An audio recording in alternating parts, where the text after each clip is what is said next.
Hello, punters. Welcome to the Leg Up Australia podcast, and we've got such a good show today. We're going to do the Melbourne Cup wrap. We're going to talk about Champions Day. We're recording this on Oaks Day. Sam Wood, Blake Johnson, and the man, Nick Lloyd, coming down from his Cups double salute. Yeah. It's best Melbourne Cup of all time. Oh, Best horse of all time. Half yours. It stunk for me too, to tell you the truth. I was very... So if you haven't watched the reaction reel on Instagram, Nick, the camera's on Nick as he watches Half Yours salute, which is the second half of his Cups double. He had Half Yours to win the Caulfield Cup, Half Yours to win the Melbourne Cup at 200 to 1.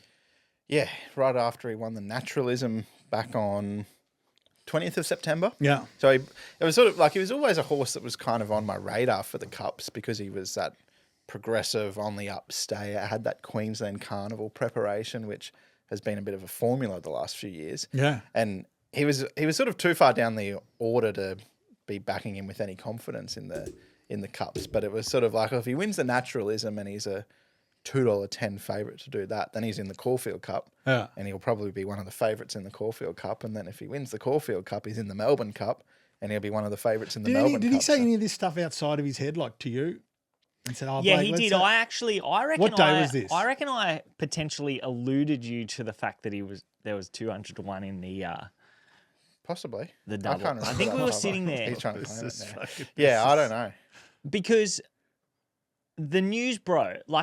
Because Calvin was on the radio and he was Yeah. saying he was supposed to come to Sydney, and he said if he runs this weekend in Melbourne, he won't go back to Sydney because he was supposed to run in the Metrop. Yeah. Caulfield Melbourne Yes. Cup was never the plan. Yeah. So then I remember being like, well, if he's staying in Melbourne, he'll probably go Caulfield Cup, Melbourne Cup. Yeah, And that's when the crunch came in. it did. Nick was on it. Nick was too good. I was thinking, oh, what chance is there of being 2 Caulfield Cup, Melbourne Yeah. Cup Like doubles double in winners. 2 years. 3 Yeah. years or whatever it was. Yeah. I did try to have it on with PointsBet, but they partialed me for $5 and turned the price off. Yeah, So it didn't work out too well for me, but It worked out well for It was you. good. something. Yeah, We were yeah, happy for something you. happy, still happy. yeah. It was a big win too. like Unreal. Like, it was I sort probably of- didn't digest it all. I had a strip out on Melbourne Cup Day, and you can hear me congratulating you. Yeah. Because that was my joy. Yeah. It was gritted teeth at first. Yeah, of course, yeah. But I was very happy for you to get it, and it wasn't until like yesterday I didn't really kind of focus back on Half Yours actually winning, other than Nick winning, and then I'm like, wow, like even that Proper gap, horse. gap that Jamie took, like the horse is there. Yeah. It's a proper horse, Yeah. and the ride that it copped was unreal. 10 out of 10. Jamie alluded to that on, I think, maybe the Monday or the Sunday in some sort of interview. Like, I just want to keep him covered up. I don't want to expose him too early. And they also said, like, when he won that Caulfield Cup, they rode him for Caulfield, like, got going early. Yeah. Sort of coming around the bend, he was wide, exposed a long way out, whereas they can ride him for Flemington on Tuesday, and just wanted to save him because he's got that turn of foot. There was that thought that maybe he's too good for a Melbourne Cup and a bit too brilliant, but she saved him up, got out at the 350 and went whooshka. I was a little bit worried because my partner Kate, she had $5 on Goody Two Shoes at $41, and I was sitting there thinking, if I get knocked off here by Kate's $5 bet, I'll be filthy. Oh, we would have hated that. She was pretty happy with getting beaten when it was to Half Yours. You should have took the Quinella. Well, it paid 190, which I was really disappointed to see Yeah. afterwards. Like, Your 2 top tiers. yeah, but You know what? And we've always been Jamie Carr, now Melham fans. And I remember we made a point of it to put content out when she was getting hammered in the media.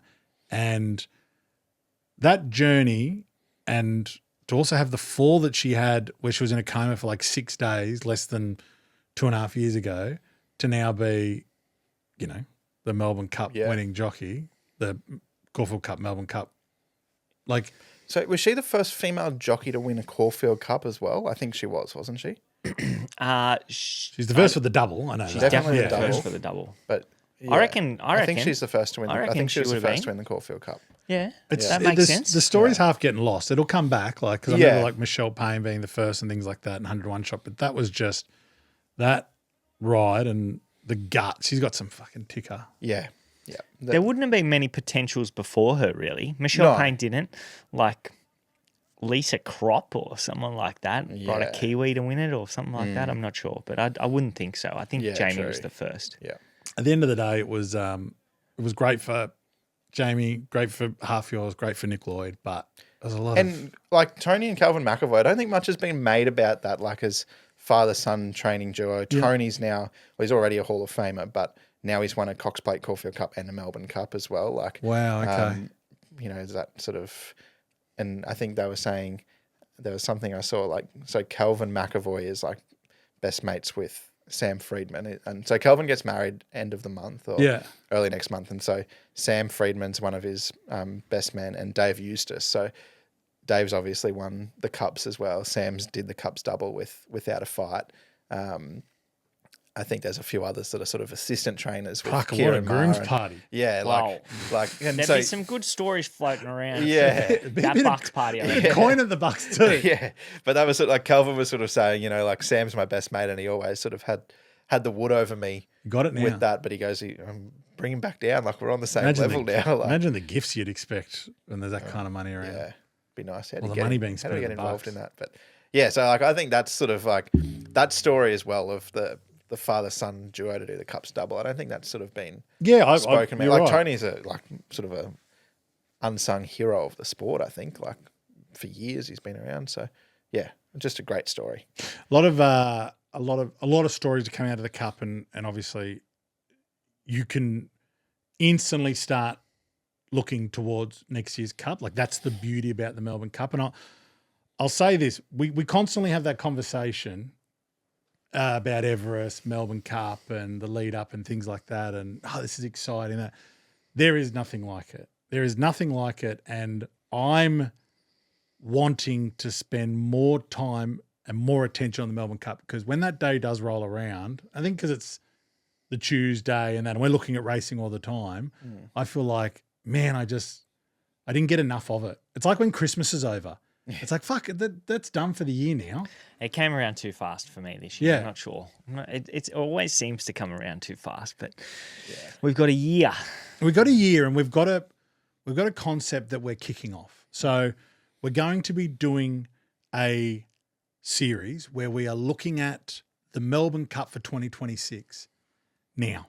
So we'll be looking at a monthly show that is focused on the key races leading up, the international runners, the international races, the win and you're in, the gold ticket races types, you know, the Ebor and stuff like that. Stuff that people wouldn't know, just so people have a better understanding of where the horses come from, where you need to be looking at it. That way you're not looking blindly on, 4 days before or a week out. And it's something that, I mean, especially you, Nick, very passionate about. Love the Cup, and yeah, like that sort of that build up to it. You sort of basically like not being left behind, and sort of being one step behind the eight ball. Hopefully, we can be in front and ahead of it before it happens. And taking those early prices as well, so you're almost the point of the series, or the goal of the series would be, when it comes to Tuesday morning, we're sitting there with a book of bets, all way overs, so that it's not whether you're going to have a result or no result, it's better results than others. It's like, which result is it? I'm sure there'll be a few blackouts, but that'll come along. But hopefully, if there are a few blackouts, I'll tell you what, goody two shoes. If we did this a year earlier, I don't know. I don't think we would have found. No. So that's going to be called the leg up on the Cup. So we're going to start kicking that off now. Market's out. market's out Monday, so stay tuned. But it is Champions Day at Flemington this weekend, boys. We've got 3 big races. We've got the Sprint, the Mile, and the Champions Stakes. We can spend as much time or as little time on these races as possible because, to me, Tentaris is the favourite of the Champion Sprint. Via Sistina, the Champion Stakes. It could be the great multi this weekend. The People's Multi. It could be. $4.60. I did read a tweet that the Freedmans won't hesitate to scratch Tentaris if the track is heavy and there is a fair bit of rain around. But that's today and tomorrow, the rain, right? Yeah, but surely, it just depends, I guess, how much they get and come day 4 suppose of the it's carnival. day 4 of the carnival, yeah. So potentially that if you have that multi early, you might end up just all of it into Via Sistina, which not a bad I thing. think that's not the end of the world. His win, I hope he runs because Yeah. Tentaris' run, like that win in the Coolmore was half arrogant or full arrogant, maybe. And nothing was really said in the call as well. Like, I don't know if like Matt Hill missed it or just sort of wasn't really putting too much focus on that, like straight out of the barriers, because obviously there's a lot happening as soon as the gates open. But he copped a big squeeze out of the gates when you watch that head on, and that's why he ended up out the back in the last. So it's interesting it was too, a big like win and a great ride. Like Mark Zahra, man possessed on Derby Day. oh, he's on fire. He is. That's why he on that ride. He's out the back there, and it almost looks like he's kind of. He'd ridden it before. Yeah, right? I'm sure he did. Craig Williams ridden it as Mark well. Mark Zahra definitely started. rode in the start before that. Right, because it's almost like he's kind of weighing up which way to go. Yeah. And then he's like, oh, it's almost like he remembered the kind of horse he's on, and he just pushed the button and went straight through the middle of him. Yeah. It was like parting the Red Sea. I remember, I don't know how long ago it was. I reckon it was maybe 16 or 17, maybe. Like Merchant Navy won that race and Zahra rode it, and it was out the back, like sort of stand side of the field. Yeah. And he's like cut through and ended up screaming home along the inside running rail and got the job done. Like, so it's not the first time he's produced he's just kind of a real sniper like ride. It's like that in real the Coolmore. quarterback approach. It's like, Yeah. we can just go straight. It's just parting for me. And yeah, I think And it's, it did part too, because I think Tommy on Raging Force could have taken a gap at one point. There was half a chance there, and he didn't. And then the gap sort of opened up a bit more, and that's when Tentaris got through. So Raging Force back is probably a little bit stiff not to have run second or third. It was a good run. He went from in trouble to over in 2 strides. Yeah. Like the blink of the an eye. horse. You got to have the horse under you, obviously. The horse, like he was in trouble. Zahra knew what he was on. Yeah. And like it didn't matter if he got clear with 75 to go. He would have beat him Yeah, I agree. because he just was bang. And like over he the made top. like Bayvark was like under the pump and Tentaris just in behind. I was just having a look because obviously Godolphin and Godolphin have an Everest slot. He's $8 in the Everest for next year. So whether or not he makes it that far as a stallion and a Coolmore stud stakes winning colt, Oh, surely they might push him out to that. Yeah, he could be off to stud before the end of the season, especially if he wins this on Saturday. I heard, I was meant to bring this up, Coolmore Pod, that the jockeys, Coolmore, if the horse goes to stud at Coolmore, the jockeys get one service a year for free for like either a contracted amount of time or for lifetime of the horse. Yeah, right. Like, what would that be worth? 100,000. 100,000 Yeah. a year? Depends what horse. Yeah, but 100,000. Yeah, that'd be a good guess. Yeah. What a fill up. Not straight away though. Like You got to sell the horse and like. no, but I mean, No, like you got to invest like as well. If you got the right horse, it'd be worth 100,000. But like pending, like if Tentaris went to stud tomorrow, Might be 60,000. 35 to 60. Yeah. Something But if you that. like invested in a good horse for him to service, like you could easily make good money every year. Yeah. And selling that horse. Yeah. Yeah. Oh, I'd be selling the horse. I just reckon say like that was a wild little. Danehill and those sort of horses, like at stages of their stud career, I think they were like more than $250,000, like 300 and something. Crazy. How much do you reckon you'd get to I'd be sell? up there. I'd be up there. I'd be up there, I reckon. I'd be $250,000. Yeah. But I'd want to be one of those horses that's just always on the route, like a schnitzel or something like that, Yeah. just to fill up. 250, Wrong word, wrong word. 250 mares booked in your first season. Yeah, that's it. and- You just got to $250,000 lower a the pop. price, and get 200. Yeah, that's me anyway. Quantity.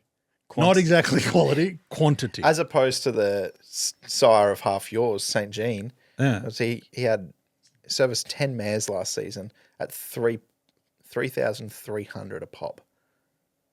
Far out. Yeah. I read that his sire Yeah, I said on the has Teofilo. had success in yeah, the so Melbourne he's Cup, by right? Teofilo, and Teofilo's had 3 Melbourne Cup winners himself, I think, Without a Fight, Twilight Payment, Shit. and something else. I can't remember who the other one was. Yeah, a few recenties. Yeah, one might have been one of the Cross counter or cross Akin- counter, Yeah. one of the 3-year-olds that Yeah. came over. Yeah, Yeah, I maybe think that's right. Rekindling because Rekindling. Twilight Payment One of them. was one of Remember them. So, Kinley, yeah. yeah, It was one of them. Yeah, I agree. Good. yeah. But I think they've already bumped it to 10,000 on after Tuesday after. surely. Why But it's like a absolutely. little, it's a little farm. old couple that have just got a couple of horses there. Like I'd never even heard of the horse. I think like he raced in Victoria.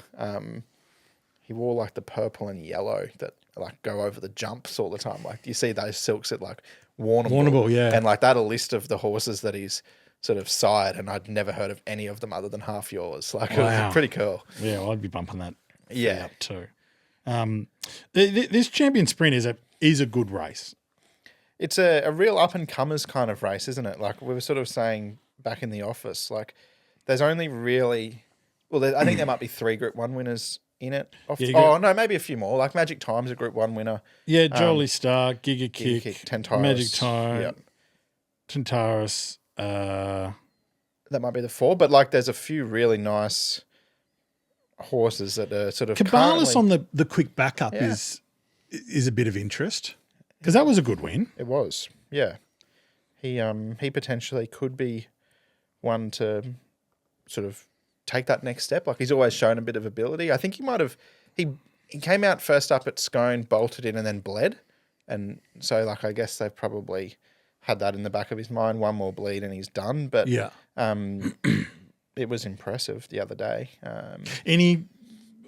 We tipping anything other than Tentaris? I'm not. I'm with Tentaris. I think he'll win if he's there. If he's there, If yeah. it's a heavy track and he's not there, I could have something on Magic Time. I think she was, without going into it and like knowing off the top of my head, I feel like she had, was it Beach might be able to know, like the best last 200 of the Everest or something like that, like good late splits there, even though she did run last and not beat a runner home as a $61 chance. But like if it's a wet track, she's a all age stakes winner on a heavy track. Last, but definitely not disgraced in that Everest. Yeah, exactly. Like she's a winner at Flemington in the past.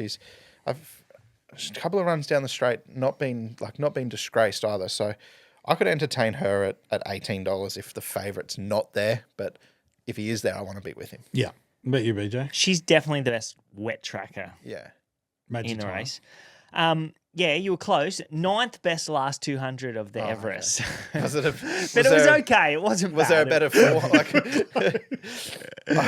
There was it was 13 runners. Or what ran second last? Maybe Three something better. else. No. It wasn't too bad. She went all right. Was it a 400 or a 600 that was better? One of them was good, man. I have to go back into it and look again, Lloydy. Last 400 metres. Yeah, it's about the 9th best last 400 too. But Okay. What about us? 600. no, she went okay. It is the best sprinting Yeah. race in the world. It's hard to go past the favourite, isn't it?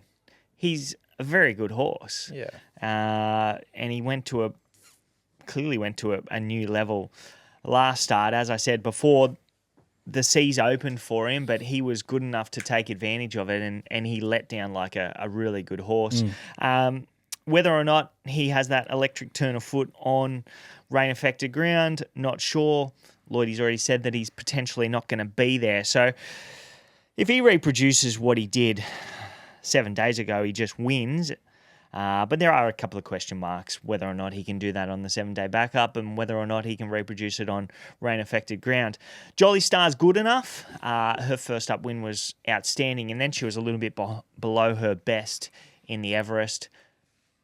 She is a horse that mixes her form, so you got to get her on the right day. And if she does what she did last time she was at the Flemington Straight, wasn't this race, was it? No, it was the Newmarket. The Newmarket, yeah, she bolted in. And I think that at the time was the best figure that an Australian sprint had produced this year, kind of thing. And then she betted that when what did she win? She won something, maybe first up. Yeah, she won first up like a Premier Stakes or something like that. And that betted her the shorts. So she had the best and the second best Australian sprinting figure. And then he's come out at the scale and put up a huge number first up. Well, last start in that Coolmore. Giga Kick, he was good. Mm-hmm. Giga Kick was good, but is he... At his best, he's good enough to win this race. Yeah. But is he at that level? I'm not sure. It's just the question mark is, does Tentyrus reproduce what he did? And is he there? So we don't know. Willow on board as well. That's of note, punters. Willow on board. Zara's on Giga Kick. Yep. Tentyrus, I believe, has been on the 7-day backup as well before. He might have dead heated the Talon Dirt up the straight at Flemington as a 2-year-old and then backed up 7 days later. I think it was 7 days. 7 days. Into the Blue Diamond, and he was the run of the race without winning. And he actually improved his figure too on that 7-day backup from Flemington to Caulfield. But, I don't think... Zara wouldn't be able to ride 53 and a half, hey? No. And he was committed to Giga Kick anyway. So, just it's not a race that I'd want to bet into. But Tentyrus is clearly... You'll be having a bet? If Tentyrus is there, absolutely. Just smashing. I'll be having the double. I've had the double, but I've included Get a Good Feeling in the Oaks today. So punters that will be listening to this after the Oaks has been run. They'll know. It'll either be a 2-legger or it'll be a... Yeah. Am I combining pending legs or am I just alive? 1 down, 2 to go. Okay, let's get into this Champions Mile because this is a absolute fucking beauty of a race. Pride of Jenny, Mr. Brightside, Charles Wolf, Treasure of the Moment, Like a Lucy, Steffi, Pericles. I love this race. It's a rip snorter. I like this race too. This is the best. That's a rip snorter. There's no better way. This is the race that I'm most looking forward to on the program. Yeah, I agree. Well, I don't know, and it's open too. Like a lot of times, if you see a Mr. Brightside or a Pride of Jenny or even Charles back into the mix, usually ones that stood out in the market, but it's very open. $4.20 for Mr. Brightside. Pride of Jenny, actually, they're joint favourite now. I think Pride of Jenny was the favourite literally when we started doing this podcast. They're both $4.20. Charles $5.50. Treasure of the Moment $6.50. Like a Lucy $9. Steffi $9.50. Lake Forest, the Sissy is $15. Where do we start? Nick, do you like? Go to Blake. I can start. Give us one. I think it's a relatively open race, and I'll sort of touch on each of them. Mr. Brightside, he is a very good horse, and his run last start in Sydney was outstanding. He worked to sit on that speed, and he was still fighting out the finish. But a lot of these horses have had grand finals already in their preparation, so Mr. Brightside, you know what you're going to get from him. He's going to put himself on the speed, and he's going to be right there in the finish. Pride of Jenny, huge last start win on the 7-day backup, but can she reproduce that? Her form has been mixed recently. She's gone big figure, below her best, big figure, below her best, big figure, below her best, big figure. So 7-day backup. The trend is for her not to reproduce. And last time she was on a 7-day backup, she didn't reproduce. But that could be them tricking us again. Mm-hmm. she has to come back. Yeah. She definitely has to Did come she back. win this race on the 7-day backup 2 years ago? Like she won the Empire Rose and then she won this race. That was the year that the really strong wins and whatnot. And I that can was tell you. Yes, she did. yeah, Yes, she yeah. did. Beat Fangirl, Mr. Brightside or something. 2 years ago. Yeah, 2 years ago. and Mr. Brightside won it last year. Yeah, so at the top of the market, I have to be against her. Chow Wolf, he's deep into a preparation now too. I think that I could have Chow Wolf marked favourite. He got the right setup last start. Blinkers on, speed suited. He's going to get the speed to suit again, but he's now 6th up into a preparation. He's had that grand final. He's got to go to Melbourne and he's got to reproduce. Definitely can win the race, but I don't think that he's a horse that's really going to improve on his last start figure. First time Melbourne way as well. I don't think he's ever been to Melbourne before. Yeah. Treasure of the Moment, she's had a hiccup. She's had a grand final in that Cox Plate. Now she's got to come back to 2,000 metres. Back to the mile. Back to the mile, 2000, sorry. yep. Back to the mile from 2,000 metres. So I don't see her going to a new peak this preparation. The one that I think has a peak performance in her, and it is on Saturday, is Steffi Magnetica. So she was below her best first up, and then she was freshened up, back to the trials, and then in that invitation over 1,400 metres, she was heavily supported. She got back, she powered through the line. She gets to a mile third up. As I said, she can really bounce off that last start figure, and there is a peak performance in her to come. Last time in this race, she was on the 7-day backup off a fast Golden Eagle, and she put up a figure that would go very close to winning this race. So her setup is much better this time around with the 2 weeks in between runs, 1,400 metres up to the mile, perfect draw.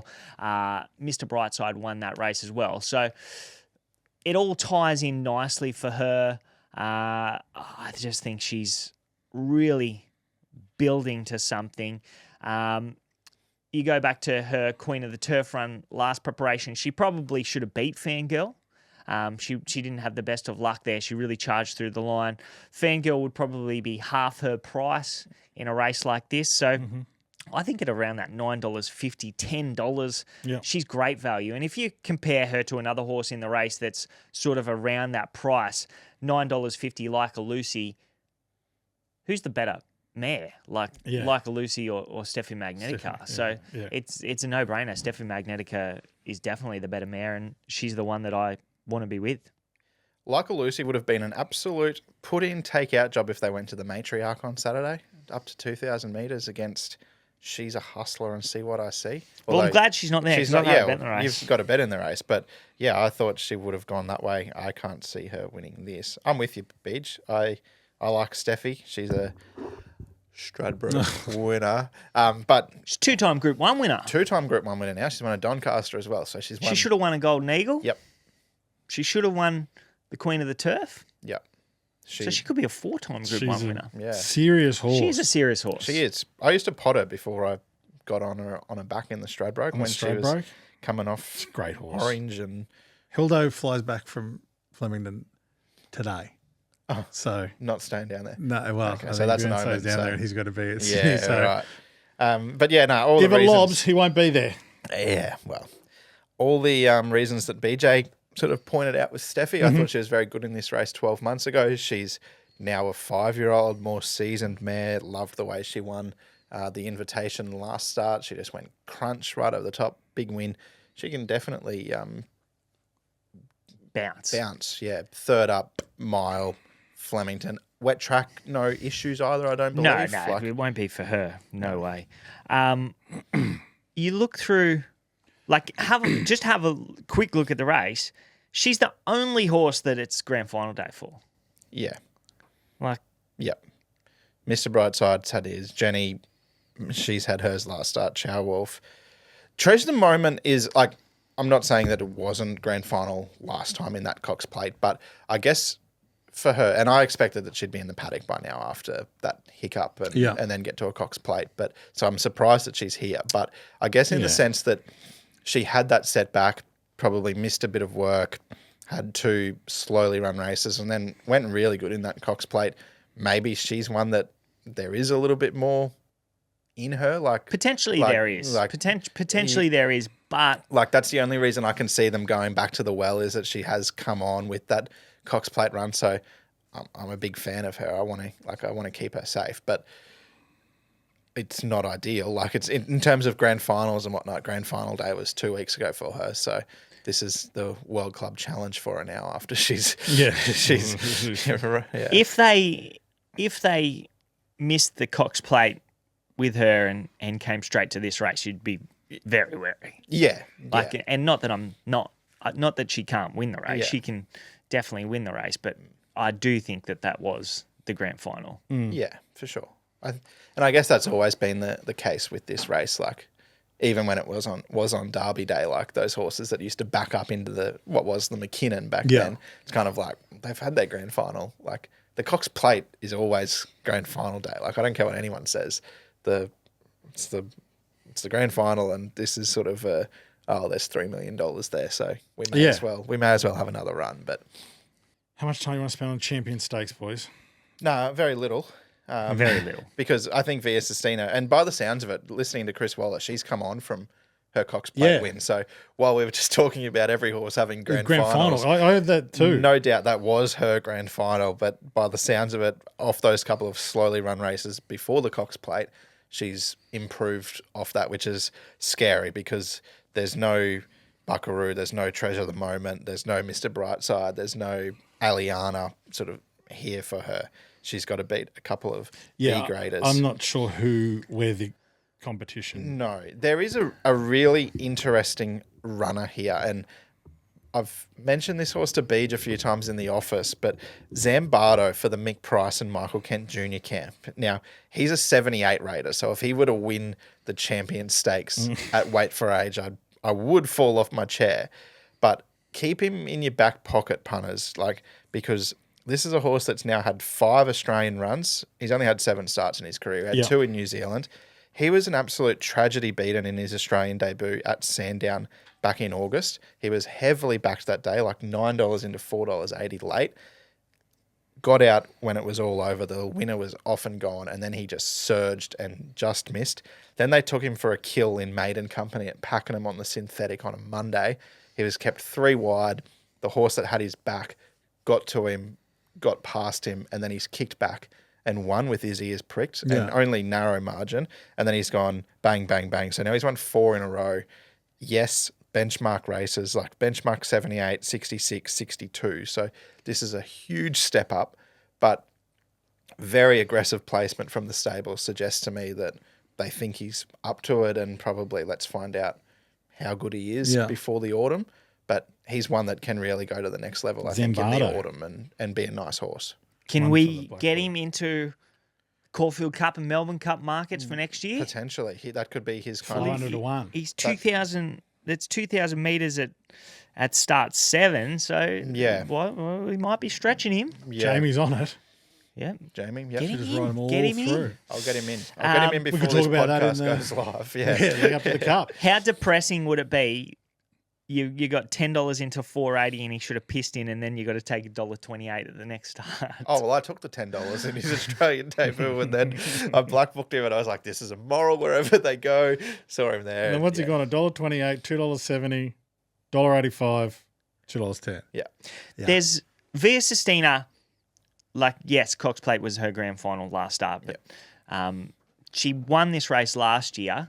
But there's just no competition. Yeah. The Champions Mile is a competitive race. Yeah. There's 5 or 6 horses that can actually win the race. Yeah. She would have to go poorly. Below. Very poorly Let's not hope to that's win not this the race. case. Out of curiosity, that Zambardo, that his ratings and whatnot, obviously probably not very good at weight for age on top rate, but is he sort of improving his rating with each of these wins, or is he? Yeah, he's improved. He's improved his rating at each of his last 4 starts, but to mile off what Via Sistina's doing. About 7 lengths off what Via Sistina did last start. But That's Cox Plate. Yeah. Yeah, exactly. Yeah. Boys, I'm going to move us on. I want to do one more race before we flick off. I want to go to Rosehill Race 8. So the 5 Diamonds, $2 million race for the 5-year-olds over 1,800 metres. Transatlantic is our favourite, $2.80, off the back of winning the Prelude 2 weeks ago in a fairly dominant performance. Rise at Dawn, $5. Bullet Point, $6.50. Militarise, $8. There's 4 in the Prelude that finished off quite well and back up again in this race. Nick, are any of them a chance, or we just look at Transatlantic at the top because of how impressive that win was in the Prelude? Yeah, well, it's not my sort of race, but I know Transatlantic as being a Queensland guy. We were just talking about grand finals about the last few races. This is a horse that I guess this is probably grand final day because he does get to 1,800, but he's won a Toorak. Ran a Toorak 2 starts ago. Assuming that would be the but he sort of improved his rating deeper into his preparations in the past and whatnot. So there's no reason why I don't think he can't win. Barrier 14 is a bit tricky, but he'll go forward, be right up there in the firing line. I guess like the other Queenslander, like the Inflictor, I thought was really good the other day. Ran 3rd at $35. We don't know much about this William Haggis runner, Bullet Point. He had 11 starts for 6 top 2 finishes. So I guess you've probably got to respect him a little bit, but I know nothing about him. And the band back together. Yeah. CJ Waller, Joe Moreira, and Militarise. He could be one. He was good the other day. He's won 2 Group 1s on him. Yeah. 2 or 3? 2? He's won on him. Did he won? He's won on him Didn't 3 he times. just win he won the Sires on him and he won the Champagne on him? Or did And he the win Golden the Golden Rose. Rose on him? Yeah. 3 Yeah. Group 1s on him. Whew. Okay, so this race is a race that I really want to have a bet in. Transatlantic is the one to beat. He won a Toorak handicap 2-back, which is a handicap. He's not that well suited under set weights and penalties here because he won that race recently. He's drawn sticky. This 1,800 metre start at Rosehill isn't a great start, so he's going to have to find a spot early, and I think $2.70 he's really well found. So I think if you do like Transatlantic, you'll get better on the day. Rise at Dawn, you know what you're going to get from him. He's going to put himself on speed, and he's going to be there at the finish. Bullet Point, I've got no idea how to line him up. So if he wins, too good for me.